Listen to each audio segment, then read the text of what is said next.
नमस्कार, gold coin news में आप सभी का हार्दिक स्वागत है। मैं रिपोर्टर दीपा मिस्त्री। तो दोस्तों, आज हम आए हैं वलसाड़ के लोटस हॉस्पिटल में। तो जैसे कि चांदीपुरा वायरस बहुत तेजी से बच्चों में फैल रहा है, तो आइए जानते हैं यहाँ के बच्चों के डॉक्टर का उनका क्या कहना है इस वायरस के बारे में। नमस्ते सर, आपका नाम? મારું નામ ડૉક્ટર હેતલ શાહ છે। હું લોટસ હોસ્પિટલમાં પીડિયાટ્રિશિયન છું। सर, ये जो चांदी वायरस आया है, चांदीपुरा वायरस, तो उसके विषय में आप जनता को क्या संदेश देना चाहते हैं? ये बीमारी के बारे में आप जनता को सबको बताइए। ચાંદીપુરા વાયરસ હું આમ તો એક્સપર્ટ તો નહીં કહેવો, જી। પણ એક પીડિયાટ્રિશિયન તરીકે બાળકના ડૉક્ટર તરીકે મારી પાસે જે માહિતી છે ચાંદીપુરા વાયરસની તે લોકો સાથે શેર કરવા માગું છું।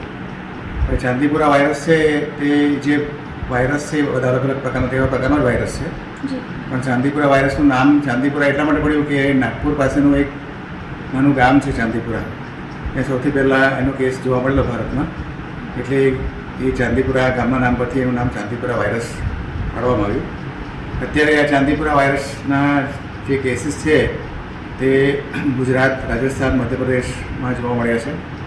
ગુજરાતની અંદર ઉત્તર ગુજરાતનો ભાગ, મધ્ય ગુજરાતનો ભાગ, ખાસ કરીને સાબરકાંઠા, પાલનપુર, પછી પંચમહાલ જિલ્લો, ગાંધીનગર, અમદાવાદ, વડોદરા અને અમુક એમપીના અને રાજસ્થાનના સિટીઝમાં ગ્રામીણ વિસ્તારોમાં પણ ચાંદીપુરા વાયરસના કેસીસ જોવા મળ્યા છે। અત્યારે હાલમાં લેટેસ્ટ રિપોર્ટ પ્રમાણે લગભગ કાલે અથવા આજે સવારે સુરતની અંદર સિવિલ હોસ્પિટલમાં પણ શંકાસ્પદ ચાંદીપુરાથી અફેક્ટ થયેલી એક બાળકી 11 વર્ષની દાખલ થઈ છે સિવિલ હોસ્પિટલના આઈસીયુ। હજુ એનો રિપોર્ટ મોકલાયો છે, કન્ફર્મ રિપોર્ટ આવ્યો નથી, પણ એ બાળકીમાં પણ સુરતની અંદર જે સિવિલ હોસ્પિટલમાં બાળકી દાખલ થઈ છે તેની અંદર પણ શંકાસ્પદ ચાંદીપુરા વાયરસથી થતા જે રોગના લક્ષણો જોવા મળ્યા છે। એટલે હવે બેઝિકલી આ વાયરસ વિશે એટલું કહેવાનું કે બીજા બધા વાયરસની અંદર જે અમુક સિમ્પટમ થાય તેવા સિમ્પટમ અને આ વાયરસના સિમ્પટમ ઓવરલેપ થાય છે। આ વાયરસનું જ્યારે બાળકોને ચેપ લાગે, આ વાયરસ ચાંદીપુરા વાયરસ છે તે 14 વર્ષથી નાના બાળકોમાં જ જોવા મળતો હોય છે। મોટા બાળકોમાં કે એડલ્ટ્સમાં, મોટા લોકોમાં કે યુવા લોકોમાં એના હજુ લક્ષણ જોવા મળ્યા નથી। આ વાયરસની અંદર બાળકોને બહુ વધારે પડતો તાવ આવે છે। તાવ આવે પછી માથું દુખે, બાળકોને ખેંચ આવે અને અમુક બાળકોને અનકોન્શિયસનેસ કે ડ્રાઉઝીનેસ, એટલે બાળક ભેગું થઈ જાય, અમુક બાળક બેભાન થઈ જાય, અમુક બાળક કોમામાં જતું રહે, એવું થાય છે। એનું બેઝિકલી મેઇન કારણ છે કે ચાંદીપુરા જો વાયરસ છે તે વાયરસ બાળકોના મગજ પર અસર કરે છે, અને અમારી ભાષામાં એન્સેફેલાઇટિસ કહેવાય। એન્સેફેલાઇટિસની બીમારીના કારણે બાળકોને ખેંચ આવે છે, બાળકો બેભાન થઈ જાય છે, અને અમુક બાળકો 72 થી 96 કલાકમાં ડેડ થઈ જાય છે, એક્સપાયર થઈ જાય છે। એટલે વાયરસ થોડો ગંભીર પ્રકારનો છે, અને એ ગંભીર પ્રકારના વાયરસને કારણે એનો જે બીમારીનો જે કોર્સ છે, જે લક્ષણથી માંડીને એનું જે રિઝલ્ટ આવે તેનું વચ્ચેનો ગાળો બહુ ટૂંકો હોય છે। એટલે જ્યારે તાવથી ચાલુ થઈને બાળક 4 દિવસમાં તો સિરિયસ થઈને એક્સપાયર પણ થઈ જાય છે। એટલે ખાસ આપણે સાવચેતી રાખવાની જરૂર છે। હવે આ વાયરસ છે તે વાયરસ સેન્ડ ફ્લાય નામના એક વેક્ટરથી ફેલાય છે। વેક્ટર એટલે એવી વસ્તુ કે જે વાયરસને એક જગ્યાએથી બીજી જગ્યાએ લઈ જાય, એક બોડીમાંથી બીજી બોડીમાં લઈ જાય। જેમ કે મેલેરિયાનો રોગ છે કે ડેન્ગ્યુનો રોગ છે એ મચ્છરથી ફેલાય છે। એ મચ્છર છે તે મેલેરિયા અને ડેન્ગ્યુના રોગમાં એક પ્રકારનું વેક્ટર છે કે વાહક છે। એક મેલેરિયાના દર્દીને મચ્છર કરડે, પછી એ મચ્છર જ્યારે લોહી દ્વારા મેલેરિયાના જંતુ એના શરીરમાં જાય, પછી એ મચ્છર જ્યારે બીજા કોઈ માણસ, સ્વસ્થ માણસને કરડે ત્યારે એને એ સ્વસ્થ માણસને મેલેરિયાનો ચેપ લાગે। તેવી રીતે આ સેન્ડ ફ્લાય નામનું જે વાહક છે એને કારણે એક પેશન્ટમાંથી બીજા પેશન્ટમાં ચાંદીપુરાનો વાયરસ સ્પ્રેડ થાય છે। હવે સેન્ડ ફ્લાય નામનું જે વાહક છે તે યુઝ્યુઅલી ગ્રામીણ વિસ્તારમાં જોવા મળે છે।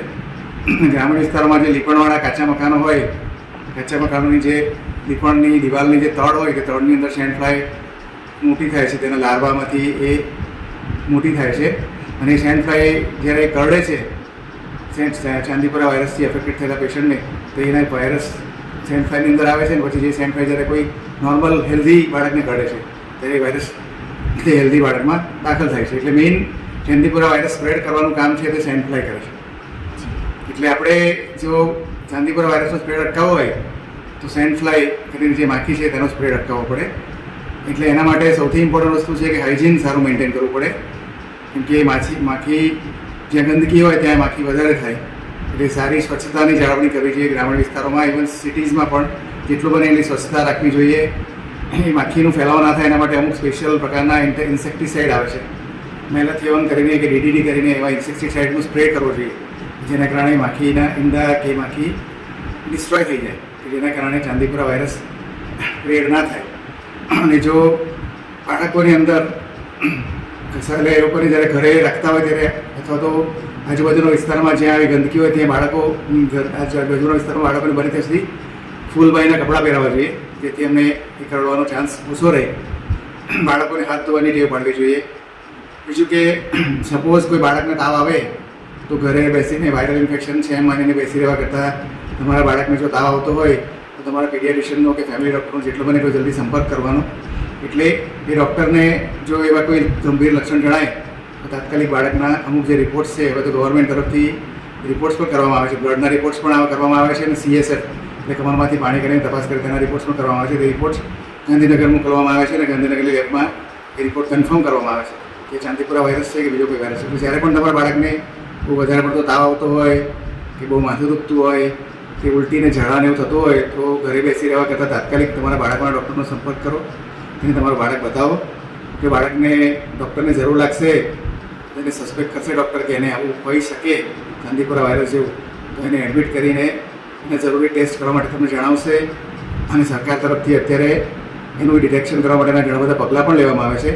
એટલે મારી સલાહ પ્રમાણે સૌથી ઇમ્પોર્ટન્ટ વસ્તુ છે તે બાળકને તાવ આવે તો ઘરે બેસી રહેશો નહીં, બાળકને તાત્કાલિક તમારા ડૉક્ટરને બતાવીને એ ટ્રીટમેન્ટ ચાલુ કરાવો.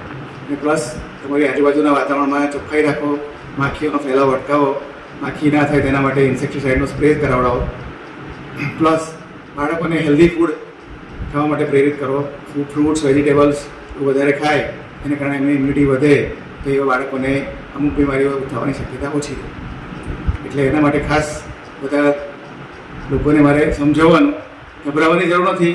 આ વાયરસ આવા વાયરસના કોઈ કેસીસ વલસાડ, નવસારી કે સાઉથ ગુજરાતમાં જોવા મળ્યા નથી, પણ સુરતની અંદર શંકાસ્પદ ચાંદીપુરા વાયરસનો એક કેસ સુરત સિવિલમાં દાખલ થયો એવું સાંભળ્યું છે.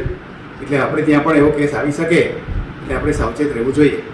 અને તરત જ કંઈ બી બાળકને લાગે, તમારા બાળકને વધારે પડતો તાવ, માથાનો દુખાવો કે ઝાડા ઉલટી કોઈ બી લક્ષણ દેખાય કે બાળક તમારું લૂઝ લાગે, ઢીલું લાગે, ડ્રાઉઝી લાગે તો તરત જ તમારા બાળકના ડૉક્ટરનો સંપર્ક કરો. અને